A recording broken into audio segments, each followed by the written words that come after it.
notamment une partie de cette baisse qui s'explique par le retrait de la subvention au Festival d'humour art comique, anciennement Festival des arts burlesques, qui est pourtant un festival qui fait rayonner notre territoire depuis 19 ans. Alors, nous en avons beaucoup entendu parler dans la presse ces derniers mois, mais nous n'avons pas encore eu la discussion en assemblée.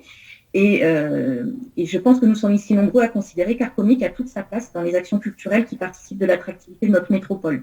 Il s'agit en effet d'un rendez-vous annuel qui réunit chaque année plus de 10 000 spectateurs qui viennent non seulement du territoire métropolitain, mais d'au-delà, et puis qui nous assure aussi un rayonnement via la presse nationale, puisque, par exemple, la soirée d'ouverture est diffusée sur des grandes chaînes nationales, France Télévisions, Canal+. Donc, un rayonnement tel que celui-là n'est pas si courant sur notre territoire que nous puissions ainsi lui tourner le dos du jour au lendemain, comme ça s'est passé cette année.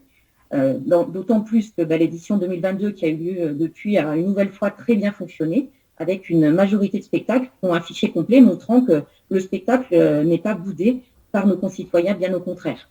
Et de la même manière, contrairement à ce que nous avait affirmé M. Chapsot-Bénet, qui est vice-président ici à la culture et aussi adjoint en charge de la culture à Saint-Étienne, lors du conseil municipal de janvier, qui nous avait dit qu'en fait, il y avait une unanimité contre cet événement parmi les financeurs. En réalité, on constate que tous les financeurs, notamment les communes qui accueillent des spectacles de ce festival, ont maintenu leur soutien en le maintenant dans leur saison culturelle. Le département a maintenu son soutien, la région a maintenu son soutien. On a même entendu par la voix de sa vice-présidence un projet de doubler cette subvention. Alors, je ne pense pas, contrairement à là aussi à ce qu'on a pu voir dans la presse, qu'on puisse ramener les raisons de ce maintien à des considérations politiciennes. Je pense que c'est bien en deçà des enjeux. Je pense vraiment que si ces collectivités ont maintenu leur subvention, c'est parce que ce festival est important pour elles, tant pour l'offre culturelle qu'elles peuvent ainsi proposer à leurs habitants que pour leur rayonnement qu'ils représentent. Alors, d'autant plus qu'on a constaté qu'il devait y avoir un projet concurrent qui devait émerger pour remplacer Art Comique, mais ce projet qui était soutenu par M. Chapsot-Bénet n'a pas dépassé le stade de la commission des subventions.